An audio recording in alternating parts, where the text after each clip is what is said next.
Revelation 4771.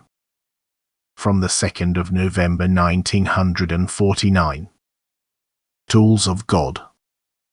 Conditions. World sense. Control spirits. Those who call themselves my servants on earth are truly not always in my service, yet they pose as my servants without having received instruction from me, and understandably they do not do the work which is important for the salvation of erring souls. They cannot spread truth and enlighten people. They are not suitable teachers because they have not been taught correctly themselves and can only pass on what corresponds to their knowledge.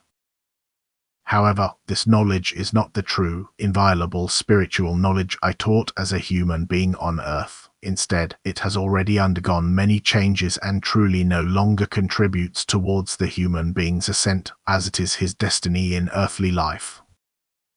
Yet it is my will that the truth be revealed to people, and therefore I myself come to my own and make myself known to them in such a way that there can be no doubt that you humans are being taught by God. Nevertheless, I set conditions which have to be fulfilled if the human being wants to hear my revelations and pass them on to his fellow human beings. One of these conditions is to completely shut oneself off from the world and only listen to the voice in the heart. Only then, when the world completely recedes into the background, can I make myself known to the human being through the heart. But to close oneself off from the world means not to cherish worldly thoughts, to only listen to what I want to communicate to him as his teacher after intimate contact with me through prayer. But only few people fulfill this condition. They are still too attached to the world and therefore take part in everything that happens in the world, which is why earthly thoughts also interfere with the messages. Not because I withdraw my protection from the recipient, but because I don't force him, because every spiritual message signifies an act of free will, although I seize the will turn towards me and protect the person from sinking into the abyss. Nevertheless, a distinction must be made. Purely inspired revelations, where the human being hears dictatorially with his spiritual ear, will always correspond to the truth. But as soon as the human being lets his thoughts wander into worldly territory, as soon as he does not listen with undivided attention to the inner voice, worldly thoughts also intrude and want to take hold. Then the truth suffers cloudiness, but this is only possible when I myself am pushed back, that is, you humans no longer desire to hear me, so to speak, but hope for enlightenment about earthly matters. Then the world intervenes of its own accord, that is, the beings whose yearning is the earthly world.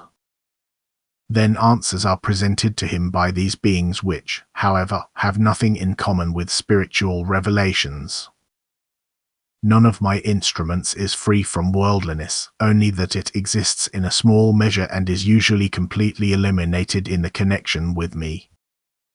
But because the human being lives on earth, the world also approaches him again and can also sometimes capture the senses, even if only for a short time. And this is what has to be taken into account, that it also lets purely earthly questions arise in him, by which he now interrupts a purely spiritual connection, and thus the human being's intellect now starts to work. But you must always be told that spiritual knowledge can never be deformed if the human being himself is truth-loving and truth-desiring. Spiritual knowledge is constantly under the protection of controlling spirits, that is, the light beings will know how to prevent any misrepresentation or lack of understanding on the part of the receptor.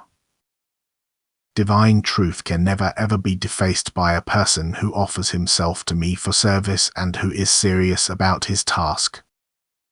Earthly knowledge, on the other hand, is still subject to error unless the human being asks for enlightenment of the spirit for the exclusive solution or answering of questions in the earthly sphere. Amen.